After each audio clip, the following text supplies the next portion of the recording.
안녕하십니까? 요한계시록 해설과 묵상 시간에 오신 여러분을 진심으로 환영합니다. 오늘은 요한계시록 1장 6절 말씀, 한 절 말씀으로 함께 말씀을 살펴보도록 하겠습니다. 따라오시죠.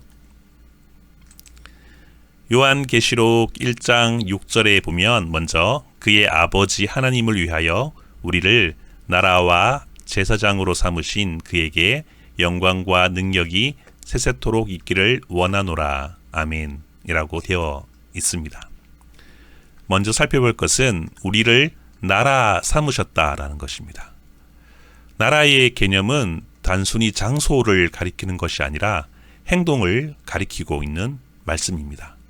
즉 하나님께서 통치하시는 전 세계 우주 가운데 하나님 나라 안에서 우리가 그리스도와 함께 다스린다라는 뜻을 가지고 있습니다. 즉 우리는 예수 그리스도와 함께 왕 노릇하는 것이다 라는 의미가 바로 나라 삼으셨다 라는 것을 말씀해 주고 있습니다.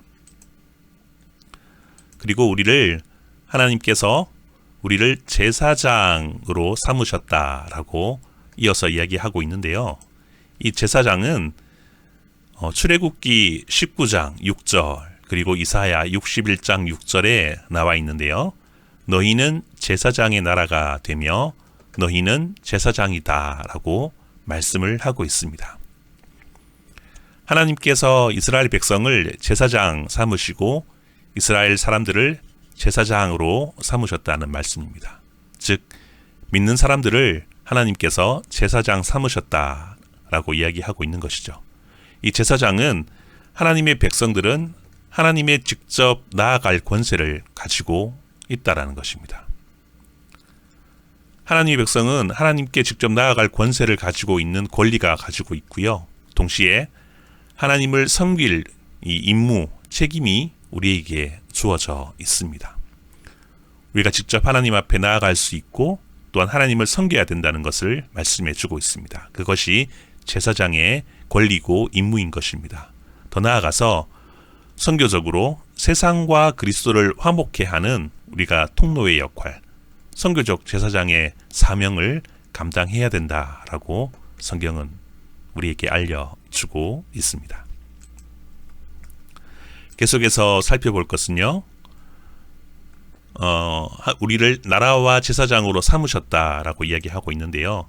여기서 삼으신 것은 삼았다라는 과거형을 쓰고 있습니다. F 예산 과거형인데요. 이미 믿는 자들을 제사장으로 만들고 세웠다라는 의미를 가지고 있습니다. 이 의미는 마가복음 3장 14절에 보면 예수님께서 12 제자를 세우실 때 사용했던 그런 단어입니다. 즉 그리스도의 구속으로 말미암아 우리는 이미 구원을 받았고 또한 우리는 이미 제사장이 되었다라는 것을 확실하게 못 받고 있는 구절입니다.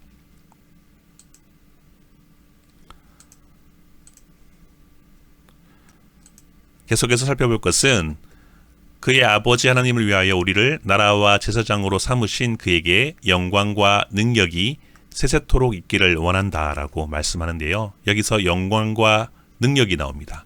하나님의 영광, 하나님의 능력을 말씀하는데요. 이 영광과 능력은 그 당시에 지배하고 있는 황제가 받을 그런 영광과 능력과 비교되는 그런 말씀이고요. 오직 하나님만 지배권을 갖고 계시며 하나님만이 홀로 영광 받기에 합당하다라는 것을 사도 요한이 밝히고 있습니다. 계속해서 1장 6절에 보면 그에게 영광과 능력이 세세토록 있기를 원한다라고 말하는데요. 세세토록이란 말은 가이사의 일시적이고 부분적인 그런 영광과 능력에 대조되는 말로 하나님의 영광은 하나님의 능력은 초월적이고 영원하다라는 것을 밝히고 있습니다.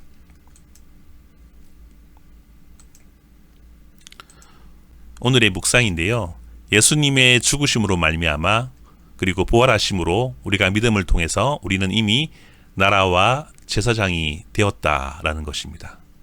나라와 제사장의 역할은 우리가 이 땅에서 추구해야 할 사명인 것입니다. 여러 가지 사회와 경제적인 어려움 이때에 우리가 우리의 위로가 되며 영원한 구원을 주시는 우리가 예수님께로 나아가도록 우리가 제사장의 역할, 복음의 통로가 되어서 하나님 앞에 세세토록 영광과 능력을 칭송하는 저와 여러분 되기를 간절히 소망합니다. 다음 시간에 뵙겠습니다.